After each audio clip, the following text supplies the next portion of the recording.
ଜ୍ଞାନ ବିଦ୍ୟା ବୁଦ୍ଧି ସଙ୍ଗୀତ କଳାର ଅଧିଷ୍ଠାତ୍ରୀ ଦେବୀ ମା ସରସ୍ୱତୀଙ୍କର ଦିବ୍ୟ କୃପା ପାଇବା ନିମନ୍ତେ ଏହି ଭିଡ଼ିଓଟି ଭକ୍ତି ସହ ଦେଖନ୍ତୁ।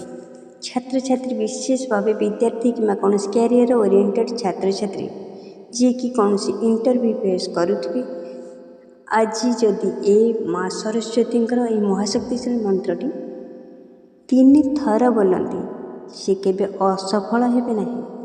କାରଣ ଏ ମହାମନ୍ତ୍ରଟିକୁ ଜପ କରୁଥିବା ବିଦ୍ୟାର୍ଥୀ ତୀକ୍ଷ୍ଣ ବୁଦ୍ଧି ସମ୍ପନ୍ନ ହୋଇଥାନ୍ତି।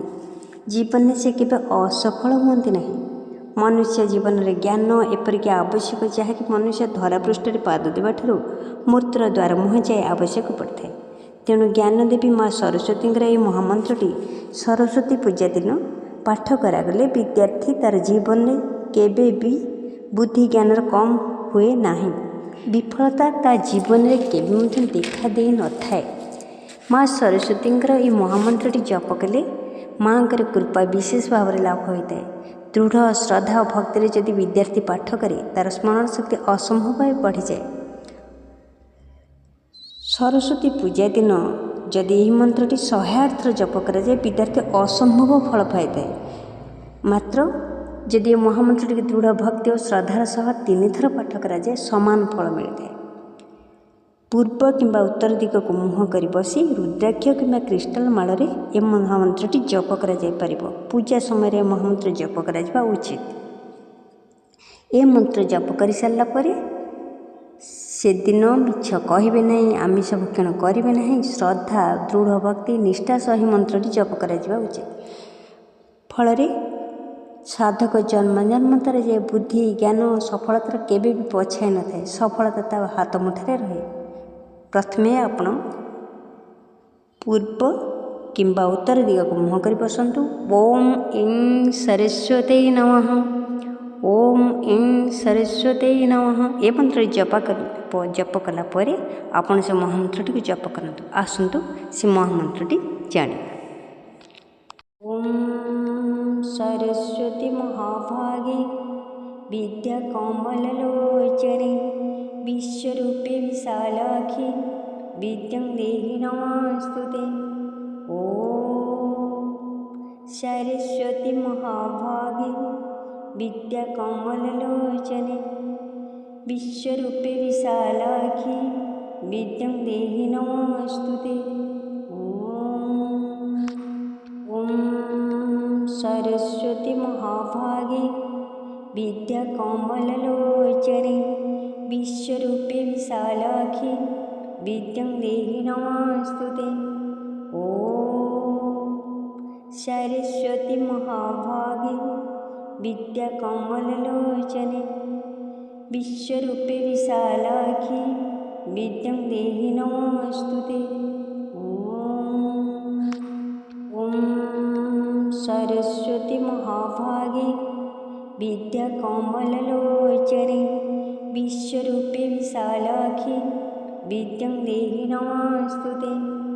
ଓମ୍ ସରସ୍ୱତୀ ମହାଭାଗେ ବିଦ୍ୟା କମଲଲୋଚନେ ବିଶ୍ୱରୂପେ ବିଶାଲାକ୍ଷୀ ବିଦ୍ୟାଂ ଦେହି ନମସ୍ତୁତେ। ଓମ୍ ସରସ୍ୱତୀ ମହାଭାଗେ ବିଦ୍ୟା କମଲଲୋଚନେ ବିଶ୍ୱରୂପେ ବିଶାଲାକ୍ଷୀ ବିଦ୍ୟାଂ ଦେହି ନମସ୍ତୁତେ। ଓମ୍ ସରସ୍ୱତୀ ମହାଭାଗେ ବିଦ୍ୟା କମଲଲୋଚନେ ବିଶ୍ୱରୂପେ ବିଶାଲାକ୍ଷୀ ବିଦ୍ୟାଂ ଦେହି ନମସ୍ତୁତେ। ଓମ୍ ସରସ୍ୱତୀ ମହାଭାଗେ ବିଦ୍ୟା କମଲଲୋଚନେ ବିଶ୍ୱରୂପେ ବିଶାଲାକ୍ଷୀ ବିଦ୍ୟାଂ ଦେହି ନମସ୍ତୁତେ। ଓମ୍ ସରସ୍ୱତୀ ମହାଭାଗେ ବିଦ୍ୟା କମଲଲୋଚନେ ବିଶ୍ୱରୂପେ ବିଶାଲାକ୍ଷୀ ବିଦ୍ୟାଂ ଦେହି ନମସ୍ତୁତେ। ଓମ୍ ସରସ୍ୱତୀ ମହାଭାଗେ ବିଦ୍ୟା କମଲଲୋଚନେ ବିଶ୍ୱରୂପେ ବିଶାଲାକ୍ଷୀ ବିଦ୍ୟାଂ ଦେହି ନମସ୍ତୁତେ। ଓମ୍ सरस्वती महाभागे विद्याकमललोचने विश्वरूपे विशालाक्षी विद्यां देहि नमोऽस्तुते। ॐ सरस्वती महाभागे विद्याकमललोचने विश्वरूपे विशालाक्षी विद्यां देहि नमोऽस्तुते। ॐ सरस्वती महाभागे विद्याकमललोचने विश्वरूपे विशालाक्षी विद्यां देहि नमोऽस्तुते। ॐ सरस्वती महाभागे विद्याकमललोचने विश्वरूपे विशालाक्षी विद्यां देहि नमोऽस्तुते। ॐ सरस्वती महाभागे विद्याकमललोचने विश्वरूपे विशालाक्षी विद्यां देहि नमोऽस्तुते। ॐ सरस्वती महाभागे विद्याकमललोचने विश्वरूपे विशालाक्षी विद्यां देहि नमोऽस्तुते। ॐ सरस्वती महाभागे विद्याकमललोचने विश्वरूपे विशालाक्षी विद्यां देहि नमोऽस्तुते। ॐ सरस्वती महाभागे विद्याकमललोचने विश्वरूपे विशालाक्षी विद्यां देहि नमोऽस्तुते। ॐ सरस्वती महाभागे विद्याकमललोचने विश्वरूपे विशालाक्षी विद्यां देहि नमोऽस्तुते। ॐ सरस्वती महाभागे विद्याकमललोचने विश्वरूपे विशालाक्षी विद्यां देहि नमोऽस्तुते। ॐ सरस्वती महाभागे विद्याकमललोचने विश्वरूपे विशालाक्षी विद्यां देहि नमोऽस्तुते। ॐ सरस्वती महाभागे विद्याकमललोचने विश्वरूपे विशालाक्षी विद्यां देहि नमोऽस्तुते। ॐ सरस्वती महाभागे विद्याकमललोचने विश्वरूपे विशालाक्षी विद्यां देहि नमोऽस्तुते। ॐ सरस्वती महाभागे विद्याकमललोचने विश्वरूपे विशालाक्षी विद्यां देहि नमोऽस्तुते। ॐ सरस्वती महाभागे विद्याकमललोचने विश्वरूपे विशालाक्षी विद्यां देहि नमोऽस्तुते। ॐ सरस्वती महाभागे विद्याकमललोचने विश्वरूपे विशालाक्षी विद्यां देहि नमोऽस्तुते। ॐ सरस्वती महाभागे विद्याकमललोचने विश्वरूपे विशालाक्षी विद्यां देहि नमोऽस्तुते। ॐ सरस्वती महाभागे विद्याकमललोचने विश्वरूपे विशालाक्षी विद्यां देहि नमोऽस्तुते। ॐ सरस्वती महाभागे विद्याकमललोचने विश्वरूपे विशालाक्षी विद्यां देहि नमोऽस्तुते। ॐ सरस्वती महाभागे विद्याकमललोचने विश्वरूपे विशालाक्षी विद्यां देहि नमोऽस्तुते। ॐ सरस्वती महाभागे विद्याकमललोचने विश्वरूपे विशालाक्षी विद्यां देहि नमोऽस्तुते। ॐ सरस्वती महाभागे विद्याकमललोचने विश्वरूपे विशालाक्षी विद्यां देहि नमोऽस्तुते। ॐ सरस्वती महाभागे विद्याकमललोचने विश्वरूपे विशालाक्षी विद्यां देहि नमोऽस्तुते। ॐ सरस्वती महाभागे विद्याकमललोचने विश्वरूपे विशालाक्षी विद्यां देहि नमोऽस्तुते। ॐ सरस्वती महाभागे विद्याकमललोचने विश्वरूपे विशालाक्षी विद्यां देहि नमोऽस्तुते।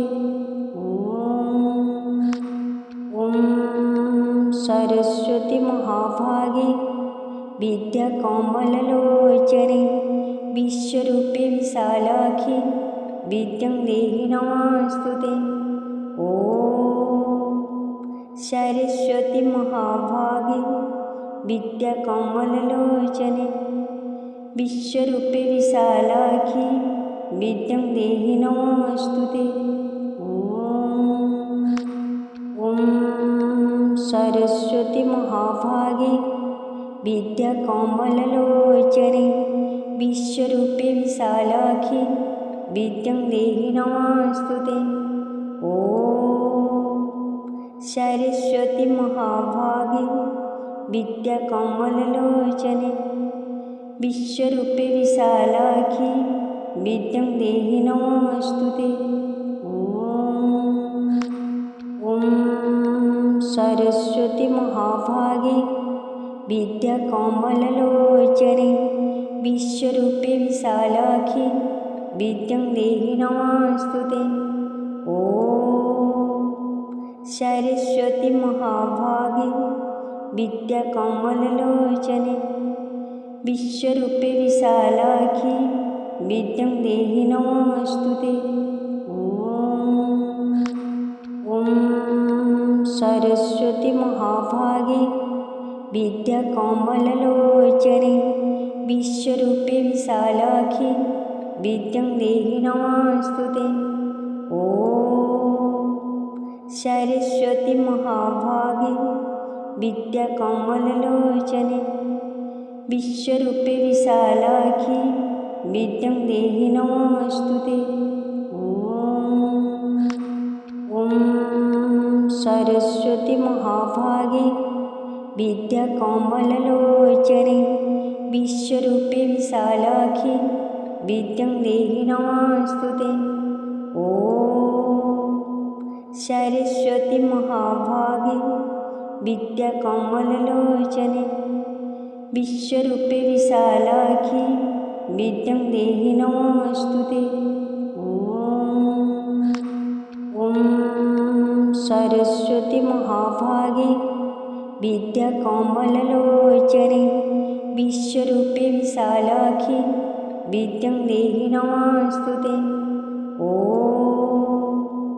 सरस्वती महाभागे विद्याकमललोचने विश्वरूपे विशालाक्षी विद्यां देहि नमोऽस्तुते। ॐ सरस्वती महाभागे विद्याकमललोचने विश्वरूपे विशालाक्षी विद्यां देहि नमोऽस्तुते। ॐ सरस्वती महाभागे विद्याकमललोचने विश्वरूपे विशालाक्षी विद्यां देहि नमोऽस्तुते।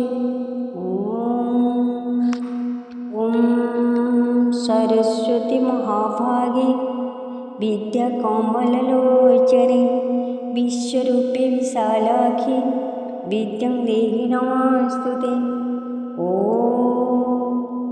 सरस्वती महाभागे विद्याकमललोचने विश्वरूपे विशालाक्षी विद्यां देहि नमोऽस्तुते। सरस्वती महाभागे विद्याकमललोचने विश्वरूपे विशालाक्षि विद्यां देहि नमोऽस्तुते। ॐ सरस्वती महाभागे विद्याकमललोचने विश्वरूपे विशालाक्षि विद्यां देहि नमोऽस्तुते। ॐ सरस्वती महाभागे विद्याकमललोचने विश्वरूपे विशालाक्षि विद्यां देहि नमोऽस्तुते। ॐ